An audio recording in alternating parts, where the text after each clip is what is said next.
동백나무는 방금 말씀하신 것처럼 경쟁을 피하는 방향으로 가다가 결국에는 하얀 눈밭에서 꽃이 피우는 식물이 된 거죠. 그런데 그때 경이롭게도 마찬가지인 거예요. 다른 새들은 지금이 딱 어떤 시즌이냐면요.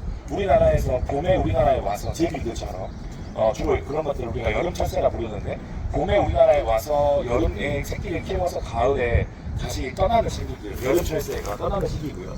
이미 제비는 떠났습니다. 제비는 지금 아마 제주도에 있거나 아니면 밑으로 좀 내려갔을 거예요. 그리고 지금이 어느 시즌이냐면 동시에 약간 그 바통터치를 합니다. 여름철새들은 내려가고 겨울철새가 내려오고 있죠. 이미 내려온 친구들도 있고 아마 점점 내려올 겁니다.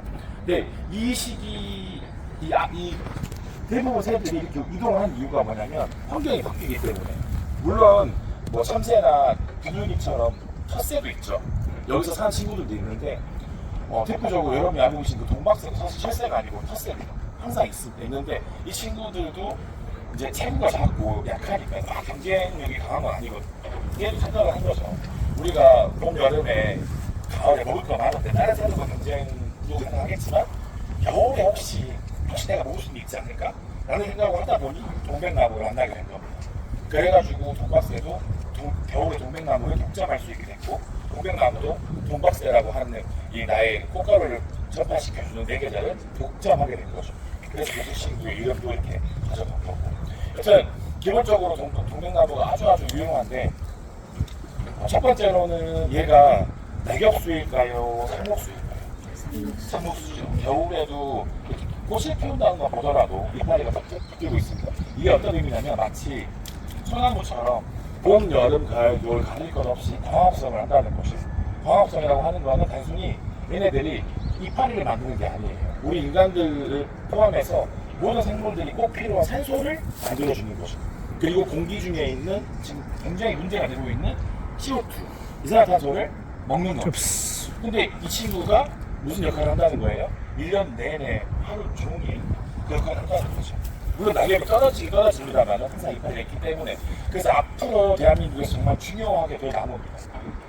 굉장히 이 남도가, 사실 남도가 위기죠. 인구도 너무 빨리 줄어들고 있고 정말 위기입니다. 근데 그나마 희망일 수 있는 부분이 뭐냐면 남도가 앞으로 기준이 될 겁니다. 남도에 있는 나무들, 식물들이 이미 제주도에 있는 식물들 상당수가 남부지방으로 올라왔는데 아마 앞으로 한반도는 다 남부지방 식물들로 채워질 겁니다.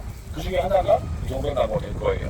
지금 동백나무는 남부지방, 제주 남부지방과 이제 중부지방의 해안가에만 있습니다. 좀 온화한 기후에만 있는데 대한민국이 다 더워지고 습해질 거라서 여러분들이 겨울에 좋아하시는 동남아처럼 될 겁니다. 그러면 그때 동백나무의 입지가 굉장히 커질 겁니다. 그래서 지금도 이미 우리에게 친숙하고 중요한 식물이지만 앞으로 점점 더 이 식물의 역할이나 기능이 커질 것이다. 지금까지는 동백기름은 다들 백색나무에 지금 이제 열매가, 이 친구는 안 보이지만 좀 작아가지고 이건 꽃눈이고, 동백나무 열매가 이제 저거 맞아요.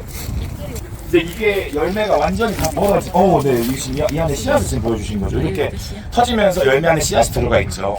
이 이제 공간 하나가 씨가 있던 방인 건데, 이건 이제 또 저희 생태 교육하는 사람들은 요걸 이렇게 떼가지고서 브로치로 많이 씁니다. 굉장히 예쁜 생태 공예할 수 있는 소재인데, 이 열매를 갖다가 누르면 기름이 나와요. 사산물이 그걸로 이제 동백기름을 쓰고, 동백기름 우리 머리기름으로 썼었고, 피부에도 바를 수 있고, 요즘에 먹기도 합니다. 오메가3도 많고 해가지고서. 그리고 이제 등불로도 썼었고요. 지금까지는 주로 이 동백나무를 언제 썼냐면, 물론 이파리나 꽃으로 차도 우리가 마실 수 있죠. 그렇지만 앞으로는 이걸 가지고 양봉도 하게 될 거예요. 굴락, 우리가 이제 무슨 꿀이라고 이름을 붙이려면 그 나무가 뭉쳐 있어야 돼요. 굴락으로. 그렇죠. 안 그러면은 잡꿀이라고 부르죠. 여러 나무들이 섞여 있는 곳에서 양봉을 해버리면은 어떤 꽃의 꿀인지 모르기 때문에 우리가 그걸 잡꿀이라 부르는 나쁜 의미는 아닌데, 마치 꼭 그 잡화점처럼 섞여 있다는 뜻인데요. 앞으로 동백나무가 점점 더 그 입지가 넓어질 거라서 동백나무 숲이 굉장히 많이 만들어질 것이고, 그러면 거기에다가 양봉을 하면 동백꿀이라고 하는 거를 이제 판매할 수 있는 거죠. 지금까지 동백꿀이 없습니다. 그냥 개개인이 자기가 키우는 집에 있는 동백꿀을 살짝 맛보는 수준이었던 건데, 이제는 꿀벌들을 활용해서 동백꿀도 판매를 할 수 있을 것이다라는 전망이 나올 정도로 지금 우리가 물론 기뻐할 일은 아니에요. 이 모든 게 다 지구온난화 때문에 발생되는 일이어서. 그렇지만 우리가 지구온난화를 줄이기 위한 노력도 해야 될 테지만은 그 변화하는 환경에 맞춰서 적응해 나가야 되거든요.